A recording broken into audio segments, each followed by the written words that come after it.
Baik.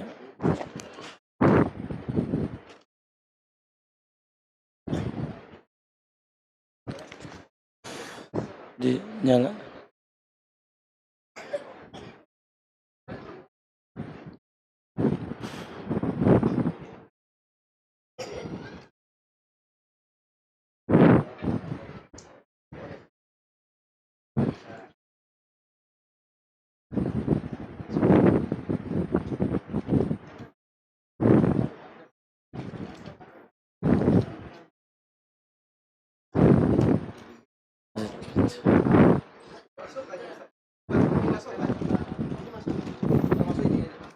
Oh, ya.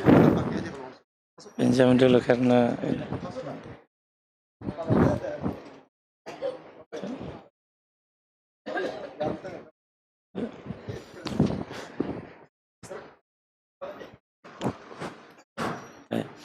Bismillahirrahmanirrahim. Assalamualaikum warahmatullahi wabarakatuh. Alhamdulillah wassalatu wassalamu ala nabiyyina Muhammadin wa ala alihi wa sahbihi ajmain. Ya ayyuhalladzina amanu taqullaha haqqa tuqatih wa la tamutunna illa wa antum muslimun. Fa inna asdaqal hadithi kitabullah wa khairul hadi Muhammadin sallallahu alaihi wasallam wa syarrul umuri muhdatsatuha wa kullu muhdatsatin bid'ah wa kullu bid'atin dalalah wa kullu dalalatin finnar. Kaum muslimin dan muslimat azakumullah jami'an. Alhamdulillah kita bersyukur kepada Allah Azza wa Jalla atas segala nikmat yang diberikan kepada kita semua. Dan juga tentunya kita sebagai seorang muslim, al-muslim akhul muslim, seorang muslim adalah saudara bagi muslim yang lainnya.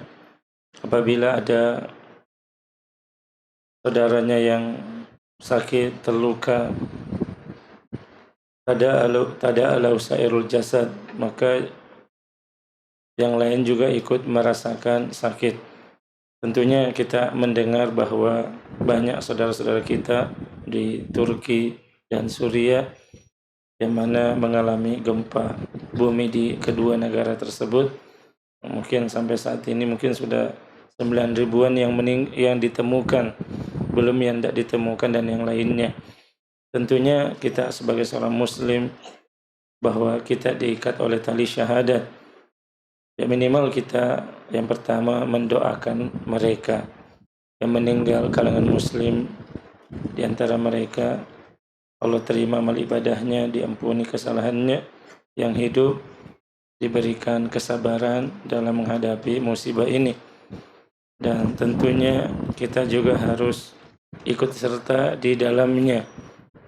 Kita sudah sekarang lagi lihat-lihat di mana teman-teman di Jawa yang sedang mengumpulkan dana untuk ke Turki atau ke Suriah. Ini saya ingat betul dulu waktu peristiwa dulu ketika rahimallah Ustaz Abu Sa'ad sempat mengatakan, ayo ini ikut juga Mir, digerakkan teman-teman. Sempat saya nyeletuk, Ustaz, kan Arab Saudi juga sudah bantu Ustaz. Kalau bantuannya kan pastilah bermiliar-miliar. Kalau kita paling berapa? Tapi dia bilang enggak begitu.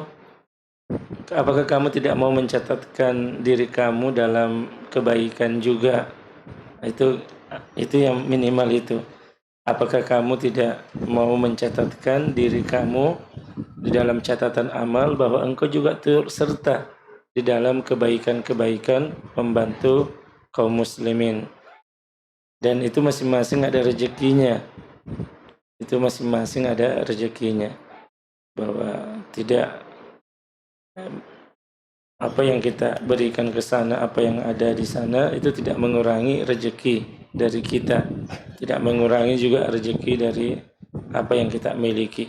Apalagi mungkin kita mengatakan kita sedang membangun ini, kita lagi membangun juga, itu tidak mengurangi rezeki tersebut. Bahkan boleh jadi, Masya Allah, orang akan melihat ini berbesar hati, walaupun mereka butuh, tapi ada saudaranya yang lebih butuh untuk saat ini, maka mereka juga memberikan. Maka tadi saya lihat-lihat ada teman dari Aturas Peduli Umat juga sudah mulai mengadakan penggalangan dana.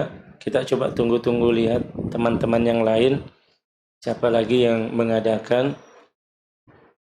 Mudahan ada dulu tim Peduli Muslim itu yang sangat terkenal dulu. Itu memang sampai ke luar negeri untuk memberikan dana bantuan yang ada. Mudah-mudahan kita juga bisa ikut serta di dalamnya. Walaupun dengan kekurangan yang ada pada diri kita, minimal kita bahwa menunjukkan rasa persaudaraan kita, ikut serta di dalam menolong saudara-saudara kita yang sedang kesulitan. Karena yang namanya gempa itu susah, Pak. Kita juga dulu pernah merasakan gempa ketika di Jogja, itu suatu perkara yang sangat mencekam. Bukan main, sekarang juga di sana lagi musim dingin. Jadi memang ditambah gempa, kemudian musim dingin yang pasti sangat membutuhkan bantuan. Karena itu kita menghimbau, mungkin nanti melalui yayasan melihat lembaga-lembaga yang terpercaya yang kita bisa mengajak dan menyalurkan dana kita ke sana. Dana untuk bantuan kemanusiaan baik di Turki maupun di Suriah. Alhamdulillah. Dan itu yang mungkin kita senantiasa galakkan. Saya lihat para ikhwah juga sangat bersemangat untuk hal-hal yang demikian juga. Bagaimana kemarin gempa Cianjur juga, alhamdulillah teman-teman walaupun sedikit tetapi tetap juga ikut di dalamnya. Dan insya Allah itu sudah tercatat sebagai amal kebajikan di sisi Allah Azza wa Jalla. Itulah tauhid. Buah daripada tauhid yaitu seorang muslim memperhatikan daripada saudaranya yang lainnya, menyayangi mereka, mendoakan kebaikan kepada mereka. Para ikhwah jazakumullah jami'an, pada malam hari ini insyaallah kita akan melanjutkan pembacaan kitab Syarah Kitabut Tauhid. Alhamdulillah, pada pertemuan yang lalu kita telah membacakan beberapa ayat yang disebutkan oleh Fadilatul Syekh di dalam bab minasyirki ayastaghitsa bi ghairillah aw yad'u ghairahu. Di antara bentuk kesyirikan adalah memohon berdoa kepada selain Allah dalam perkara ketika mendapatkan kesulitan atau berdoa kepada selainnya.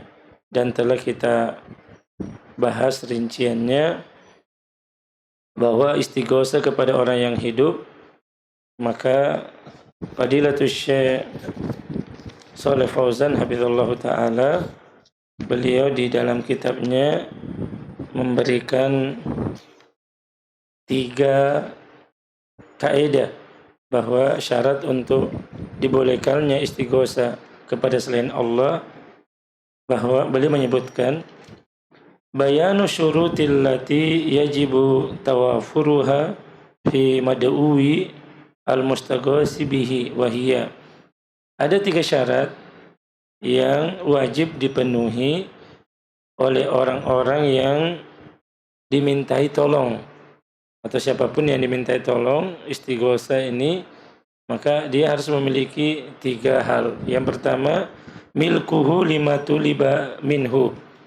Dia memiliki kemampuan terhadap apa yang dimintanya. Dia memiliki kemampuan terhadap apa yang diminta darinya. Sama'uhu liduai man da'ahu. Dia mendengar, dia hadir, dia mendengar apa yang diminta darinya. Kemudian yang ketiga, al-qudratu ala ijabatihi. Dia memiliki kemampuan untuk menunaikan permintaan tersebut. Jadi orangnya harus memiliki. Misalnya seorang yang diminta tolong saya lagi susah ini, atau mungkin istighosa ini kan lagi kondisi sempit, terkena musibah, sakit. atau dalam kondisi mau tenggelam dan lain sebagainya, dalam kondisi dalam bahaya mendesak, maka ketika dia minta tolong, orang yang diminta tolong itu adalah dia memiliki kemampuan untuk menolongnya. Maka berbeda apabila seorang minta tolong kepada orang yang mati, ke penghuni kuburan. Tentunya orang-orang penghuni kuburan ini dia secara umum didoakan, bukan dimintai doa. Orang penghuni para, walaupun dia orang soleh, tapi secara umum dia didoakan, bukan dimintai doa. Kemudian orang yang dimintai tolong mendengar, artinya orangnya hadir, atau diminta tolong lewat HP, walaupun dia tidak hadir tapi minta tolongnya lewat HP. Tolong saya lagi terjepit ini di sini, tolong beritahu yang lain. Dia tidak ada, maksudnya dengan melalui media HP ini ya sama saja bahwa kita berhubungan langsung. Tapi yang jadi masalah kalau orangnya tidak ada, kemudian kita minta tolong kepada orang tersebut, berarti kita seakan-akan meyakini bahwa dia mampu, dia maha mendengar apa yang kita apa yang kita lakukan ini. Kemudian al-qudratu ala ijabatihi, dia memiliki kemampuan untuk menunaikan permintaan tersebut. Nah, ini 3 syarat yang dimintai istighosah. Maka dari sini batalnya orang-orang yang minta hajat kepada mayat, kepada penghuni-penghuni kubur, karena ini adalah perkara-perkara yang mereka tidak mampu untuk memberikan ijabah terhadap apa yang diminta tersebut. Sebagaimana firman Allah Subhanahu wa taala, walladzina yad'una min dunillah,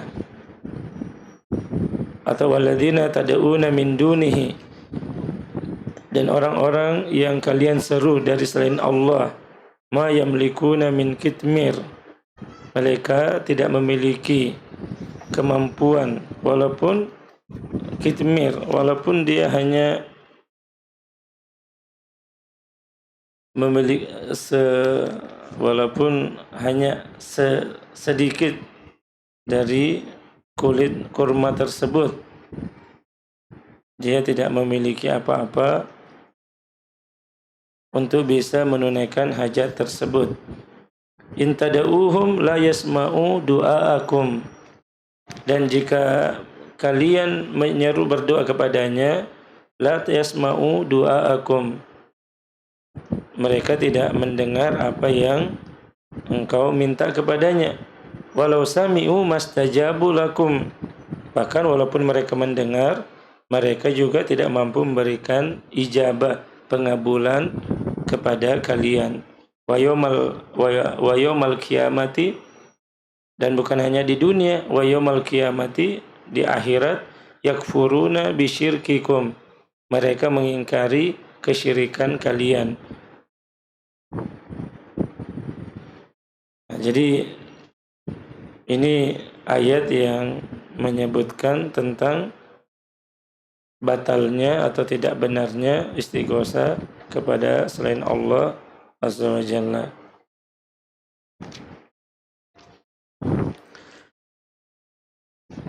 Kaum muslimin yang dimuliakan Allah Subhanahu wa taala, nah ini bab yang berkaitan dengan istighosah ini. Jadi sebagai kesimpulan, sebelum kita masuk dalam bab berikutnya, maka kesimpulannya bahwa tingkatan istighosah kepada selain Allah itu ada 2. Kita ulangi lagi, berdoa memohon kepada mayat. Kalau berdoa kepada mayat di sisi kuburan mayat, ini 2 pelanggaran sehingga termasuk perbuatan syirik. 1, meminta hajat kepada mayat padahal mayat tidak mampu mengabulkannya. Yang kedua, meyakini mayat memiliki kemampuan mengabulkan permohonan hajat dengan cara yang gaib. Ini kalau meminta kepada penghuni-penghuni kuburan. Kalau jauh dari kuburan sang mayat, kalau di dekat kuburannya ini, kalau jauh dari kuburannya, terdapat 3 pelanggaran.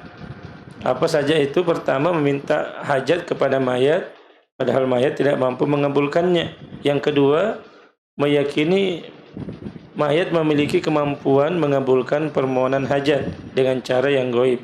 Yang ketiga, meyakini mayat maha mengetahui dan maha mendengar.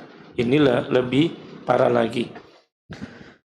Kemudian kesimpulan yang kedua, berdoa kepada yang masih hidup tetapi orangnya tidak hadir di hadapan orang yang memohon, atau dia tidak memiliki sambungan langsung. Memohon kepada perkara yang mampu dilakukan oleh orang tersebut seandainya dia hadir. Maka ini perbuatan syirik, karena meyakini dia maha mendengar. Misalnya orangnya tidak ada, kemudian kita minta tolong kepadanya. Kemudian yang kedua, memohon pada perkara yang tidak mampu dilakukan oleh orang tersebut seandainya dia hadir. Maka ini lebih parah lagi dari yang pertama, kesyirikannya.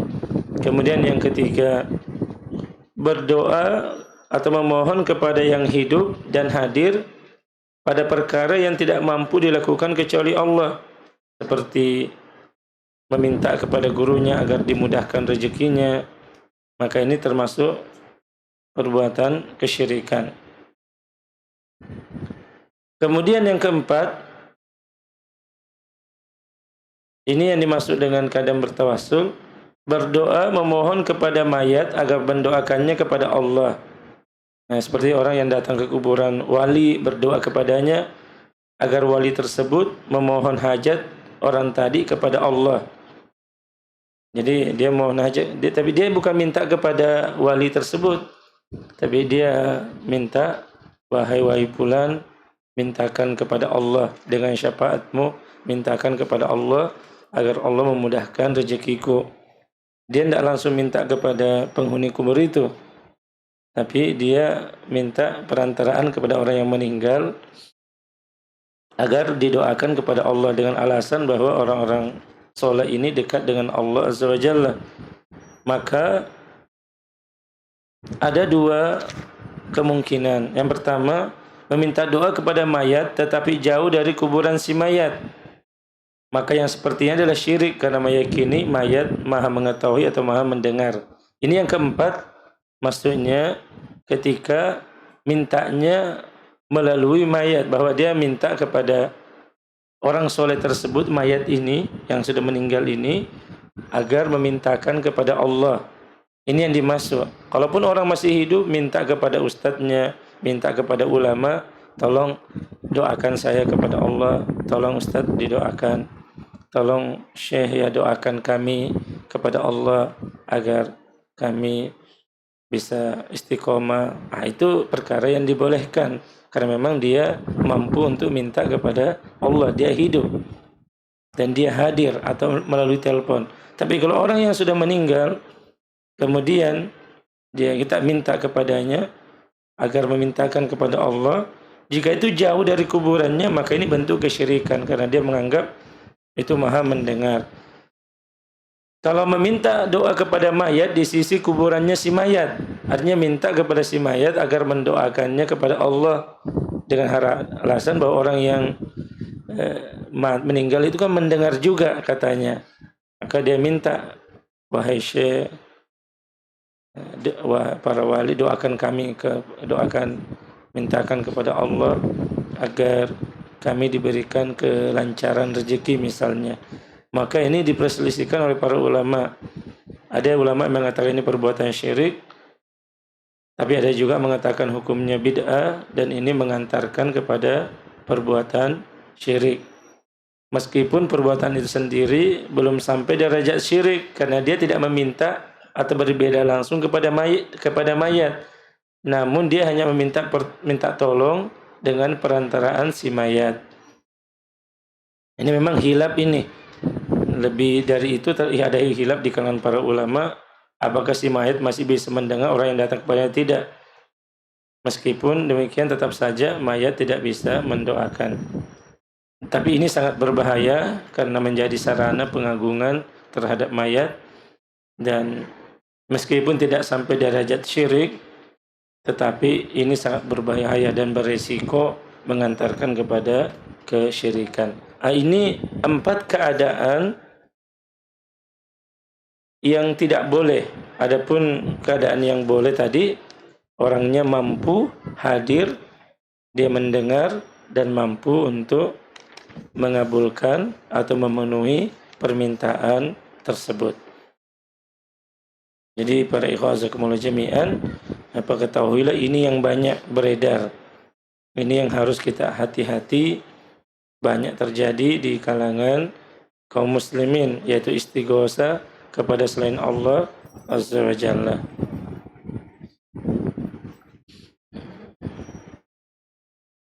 Dan kemarin telah kita sebutkan dalam bab ini juga, doa itu ada dua, ada doa masalah, ada doa ibadah. Doa ibadah adalah segala apa yang kita lakukan, baik sholat, puasa, haji, itu termasuk doa. Tapi namanya doa ibadah. Alasannya kenapa? Tidaklah seorang muslim dia sholat, tidaklah seorang muslim dia berpuasa, tidaklah seorang muslim dia berlaku baik, tidaklah seorang muslim dia membantu saudaranya, membantu keluarganya, melainkan di dalamnya ada permohonan doa. Dia berdoa dengan ibadahnya, di dalamnya terkandung doa agar Allah menerima ibadahnya, agar Allah memberikan keselamatan kepadanya. Maka itu namanya doaul ibadah. Jadi orang sholat juga berdoa, orang yang berhaji juga berdoa, orang yang puasa berdoa, tapi namanya doaul ibadah. Kemudian ada juga namanya doaul mas'alah, doa memohon. Nah, doa memohon inilah yang terbagi menjadi dua. Ada namanya isti'adzah, berdoa kepada Allah dengan memohon perlindungan. Dan kapan saja isti'adzah ini? Isti'adzah, a'udzubillahi minasyaitonirrajim, ini doa memohon perlindungan.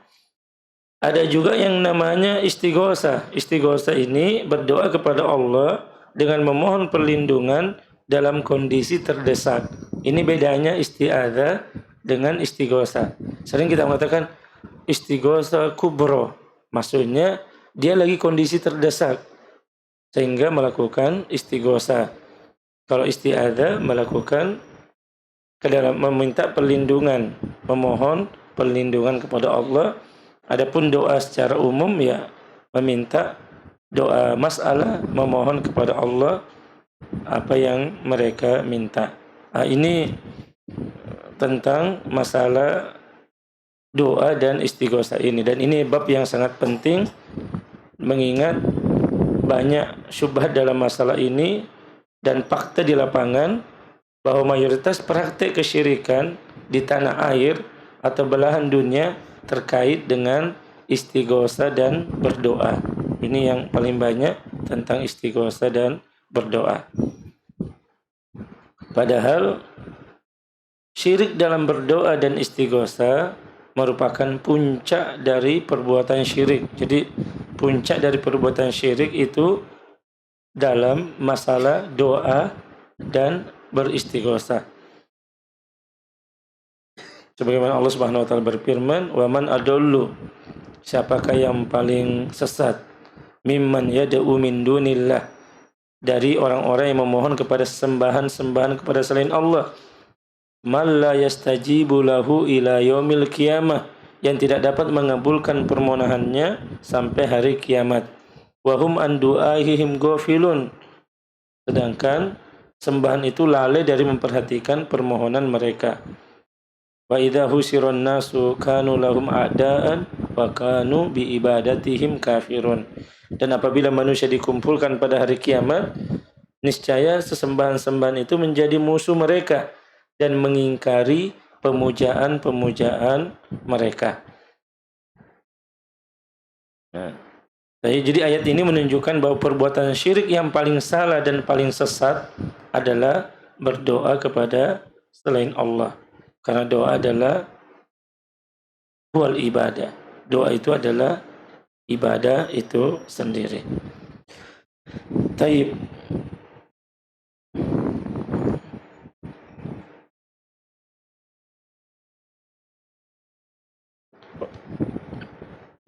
Walaupun tadi saya sampaikan tadi doa masalah, doa memohon itu ada dua. Isti'adzah memohon perlindungan secara umum, istighosa berdoa kepada Allah yang memohon pertolongan dalam kondisi terdesak. Walaupun ada juga yang di bab lain disebutkan doa itu ada dua, isti'anah dan isti'adzah. Kalau isti'adzah itu memohon perlindungan, kalau isti'anah memohon pertolongan. Isti'anah ini terbagi menjadi dua. Isti'anah tadi yaitu istighosa dan isti'anah itu sendiri maksudnya.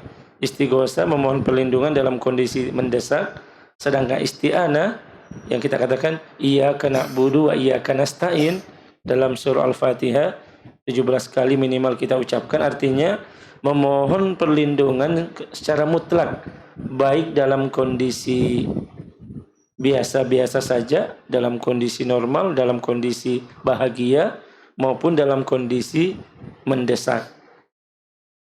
Ini kalau isti'anah umum, kalau istighosa dia dalam kondisi yang mendesak.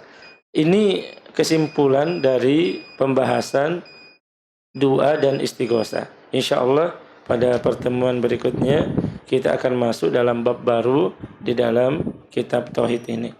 Semoga Allah memberikan kebaikan kepada kita semua, dan sekali lagi semoga Allah Subhanahu wa taala memberikan kesabaran kepada saudara-saudara kita yang ada di Turki dan di Suriah, dan semoga Allah menguatkan mereka di dalam agama ini, dan semoga Allah mengampuni dan menerima amal ibadah saudara muslim kita yang meninggal dalam musibah ini.